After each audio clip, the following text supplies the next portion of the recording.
Good morning, everybody, and welcome. Thank you so much for joining me. Let me know you're here. Leave a comment and ask questions. Feel free. In case it's your first time joining me, I would like to introduce myself.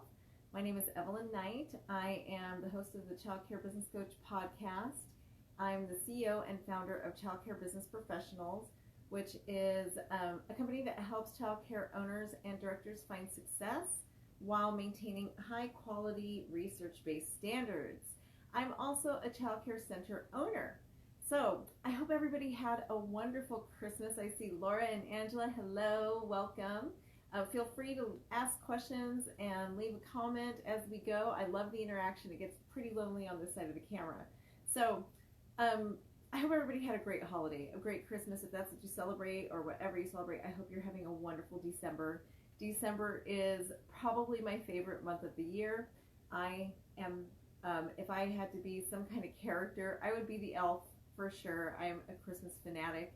To me, Christmas starts December 1st and it does not end until December 31st. So as you see, I still have all my Christmas stuff everywhere, and it will stay this way until New Year's Day. I just love it. It is my favorite time of the year, and I do everything in my power to make it magical for my family and for the children that are in my care.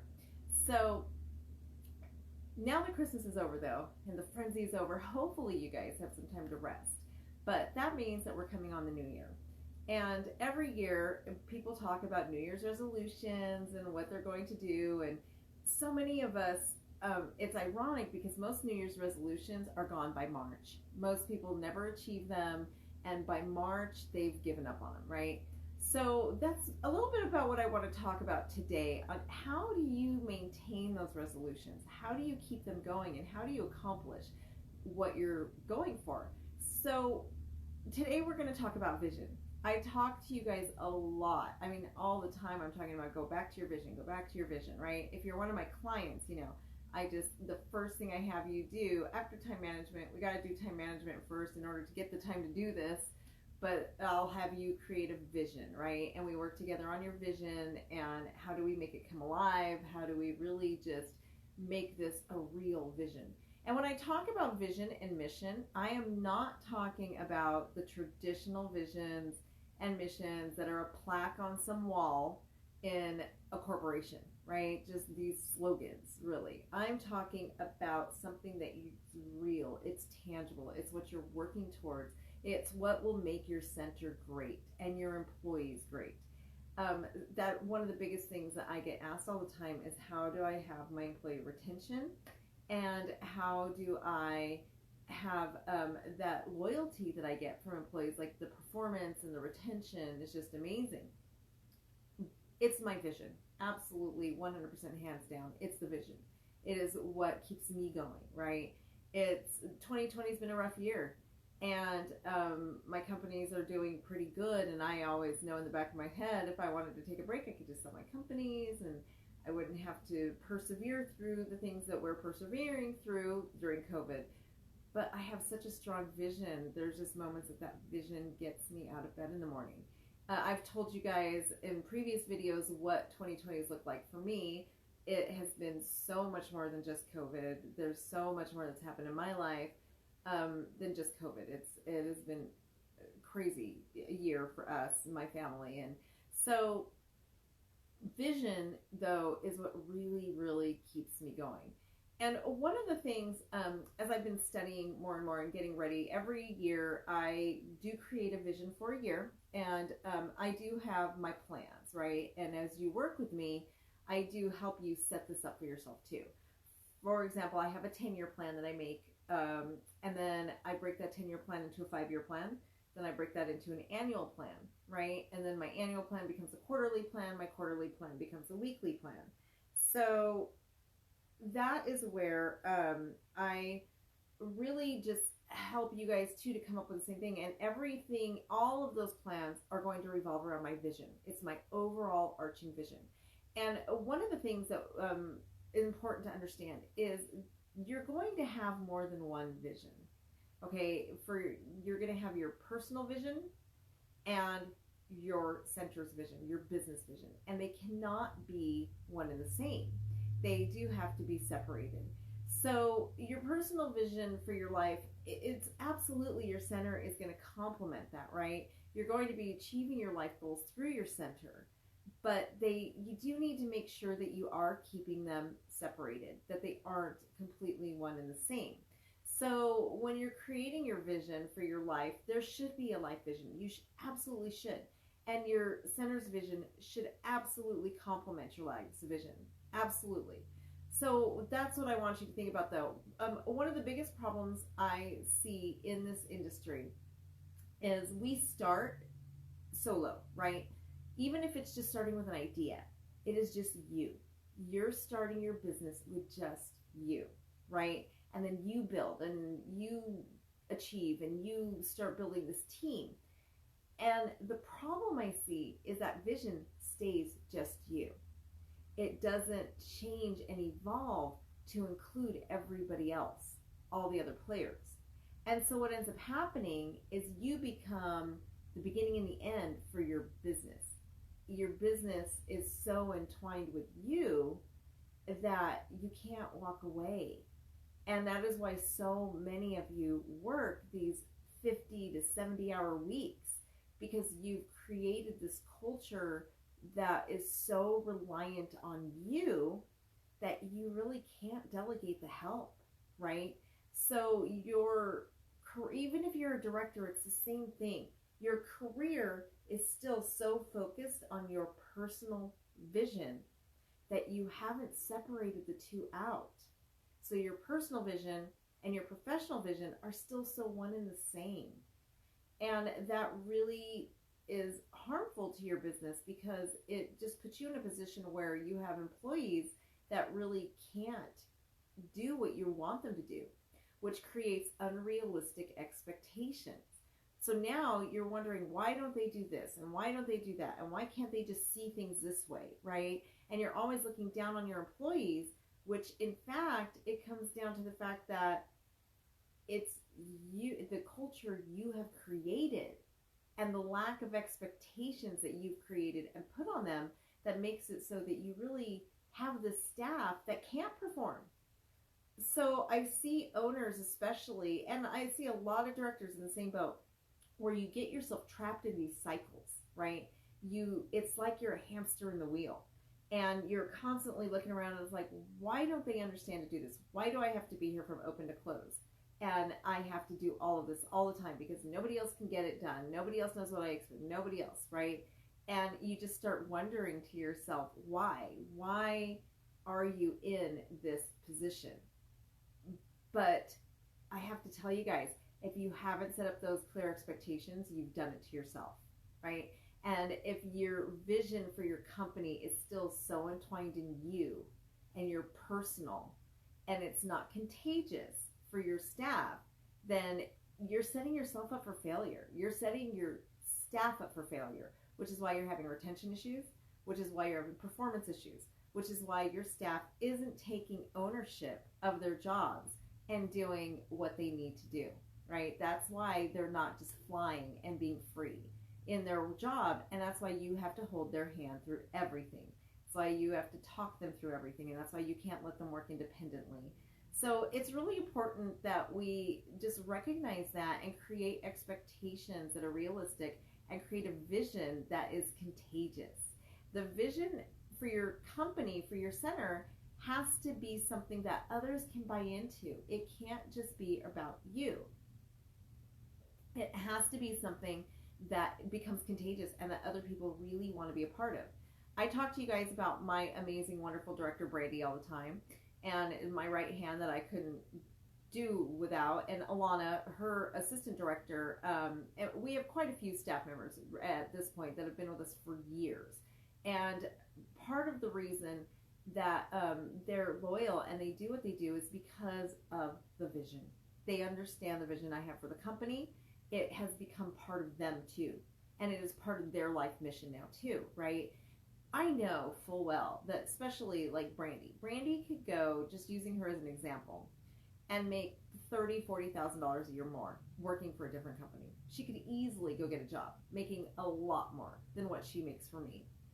So why does she stay with me? why has she been with me for 11 years, right? Same thing with Alana. I know Alana too. Alana could probably double her salary by leaving and going somewhere else. But Alana is my longest running employee. She's been with me coming up on 12 years. And again, I have to ask myself why, right? And it's really because what I give these ladies, it's more than a job. They are on a life's mission, right? And it's not just a job. And it was kind of heartwarming to me last month. We had a conversation about, like, hypothetical. I'm always just going through, like, what if I sell my center? What would you guys do? And Alana basically, and I told them, you guys can come with me to the other company. You can be coaches with me, whatever. And Alana straight up told me, she's like, but there's no children there. I need to stay here. And it just really, it warmed my heart, because I know her vision now and her life's mission is so incorporated in the work we do at our childcare center that she has to stay true to her, right? And even though this was a vision that I gave them and that I shared with them and it became contagious, it has become such a part of their lives that they're going to do it with or without me, right? And that is what your vision needs to be. It needs to be powerful and contagious. And you need to give it to other people. Sometimes that means that those people outgrow you and they leave to do bigger and better things. But that's okay, right? Because the bottom line is our vision should be about something that's contributing to the world. How are we making the world better through our childcare centers, right? How are we contributing to the world by the work that we do? What are you doing to make the world a better place? Sometimes when you make that contagious, that does mean that they outgrow you and that they're going to go do that somewhere else, and that's fine. Sometimes that means they may not grow with you, right? So as I grow, maybe they stay at a center I sell, right? You just never know. I've had employees where I have sold centers, and I actually just got to chat with one last week where she's still at one of the centers I sold in the past. So it is what it is. They become that vision too. You want your vision to become a part of them. You want it to become your life mission, right? You give them something bigger and better to work for in the world. And that is what a real vision is going to do. It's going to give people something bigger and better to work for in the world. It's going to make the change. I tell you guys over and over again that statistics show salary is not the number one reason that people take a job. It is not the number one reason. The reason is because they want to know they're making a difference in the world. I can tell you guys, my husband's a great example of this. He actually is now working a job that he loves. He's happy. He works a job that he loves, but he's making almost a third of what he used to make, right?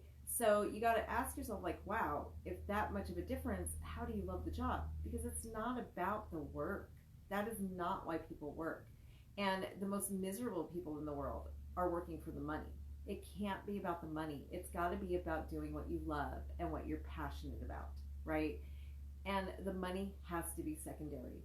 So if you want retention, if you want that staff who just takes initiative and runs with what they're doing, then you've got to create a vision that they can really buy into. You have to create a vision that they want to support and they want to be a part of. You have to create something that is bigger than you. It's got to be bigger than personal. And what better industry for us to do this in than childcare, right? There is no better industry. I mean, we have such an amazing opportunity. We care for children. So what better industry is there for us than that? Then one of the things I really want you guys to think about is when you create this vision, right? When you create this audacious goal and vision for your center, how are you going to help your team be what they need to be? How are you going to help your center be what it needs to be in the world? How are you going to help your center contribute what you wanted to contribute into the world? Those are some of the things that you need. Your vision is going to be your North Star. And my big vision for my company is to help all children, regardless of socioeconomic status, of be able to have the opportunity to attend a high quality childcare center. Okay, that is my vision. And my vision is the same for every company I own. Same vision is for all children to be able to attend a high quality childcare center, which is a research based quality center, right? Regardless of their income, their race, their neighborhood, I don't care where they are in the world, every child should have the opportunity to have a great ECE experience, because early childhood education sets the foundation for life. The 7 main executive brain functioning skills that all of us need to be successful adults are formed in the first 5 years of life, right? We are giving these children the foundation for time management, coping skills, for just these, how do you get along with others, reasoning. This is all being formed during those early years. So we have a huge responsibility to make sure that the children in our care are getting the highest quality care, right? But why shouldn't all children? Why shouldn't all children learn those vital foundational pieces? When Fortune 500 companies are asked what they want in an employee the most, education and experience aren't even on the list. The characteristics that Fortune 500 companies are looking for are those 7 brain functions that are formed in the first 5 years of life. I mean, just think about that. And that's what we're bringing to children. So my vision is to bring all children high quality care that focuses on those 7 executive brain functioning skills, right? And that's what I make contagious to my staff. One of the things though, and that is my queen bee. Okay, I talked to you guys over and over again too about the queen bee. So that high quality for all children is my queen bee. Okay, so every business decision I make, everything we're doing, we ask ourselves, how is this contributing to the queen?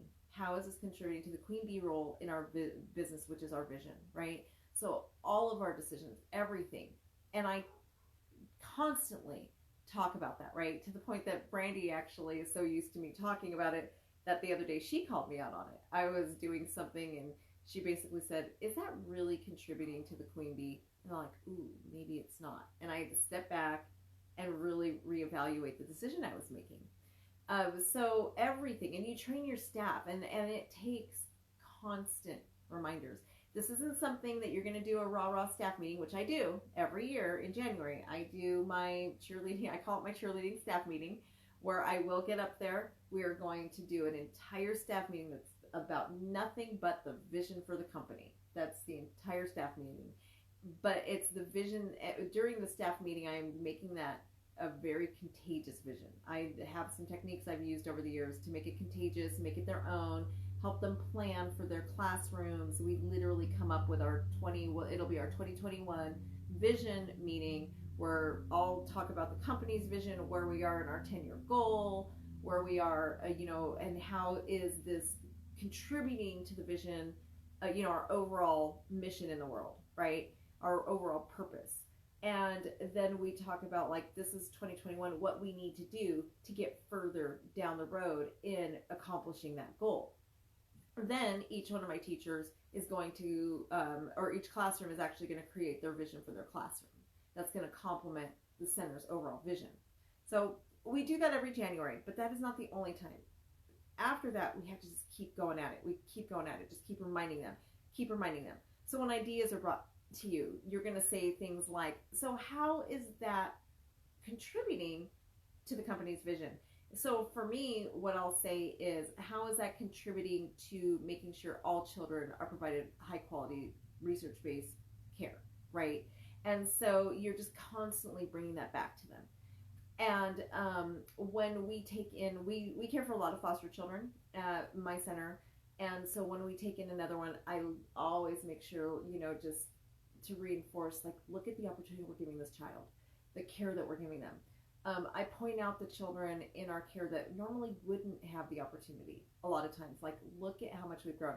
And I also really love, we do a lot of assessments, so a lot of comparisons, right? So you can take each one of your teachers and show them an assessment from a child that wouldn't be in a good environment, right? Let's say they've been with you for a year. You take the first assessment you did with them, and you take the current one and you show them, look at what you've done for this child's life.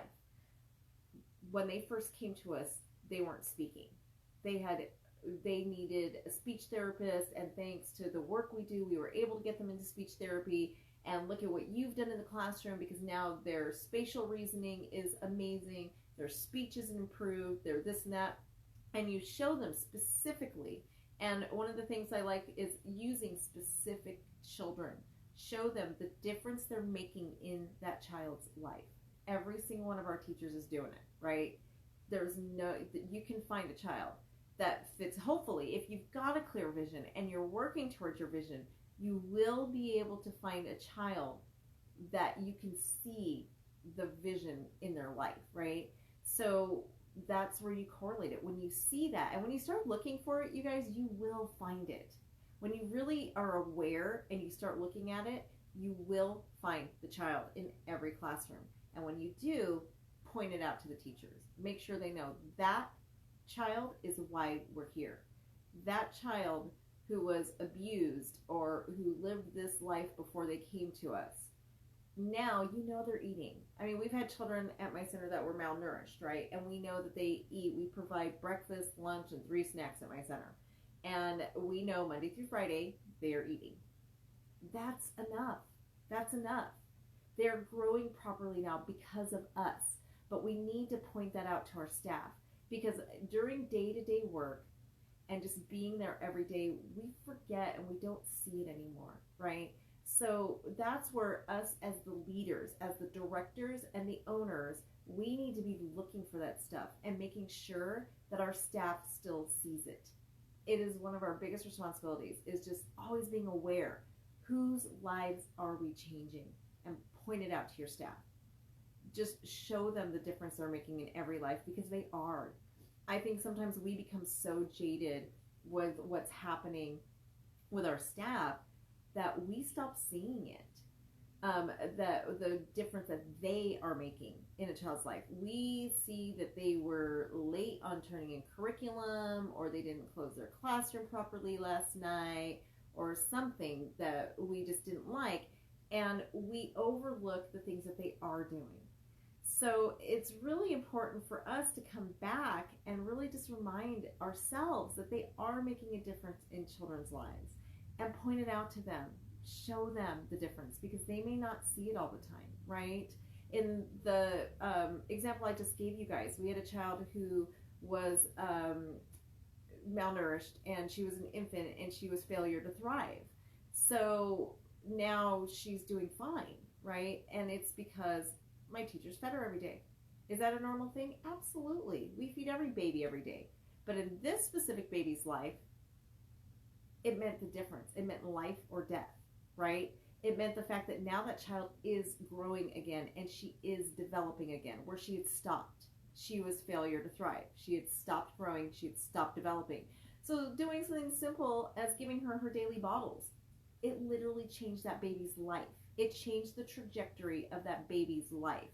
So even though it seems like, well, she was just doing her job, she fed the baby, that's not good enough. As leaders, we have to point it out. We've got to point it out to them, like, look at the change you made in that baby's life. You may think all you're doing is giving her a bottle when she's supposed to have one, but that baby wasn't getting a bottle before she came to us. She wasn't being fed. She was literally dying, wasting away, and not growing anymore because she wasn't being fed. Now that she's here with you every day, that baby's getting the love, nurture, and the sustenance that she needs to survive, right? So you need to really just make that alive and show it to them. I can guarantee you every one of your teachers is doing something. Even if it's as simple as that child who goes home and he's given an iPad, right? We all have that child in our center, that as soon as they get home from childcare, they're handed an iPad, put in front of a television, and they are being babysat by a screen.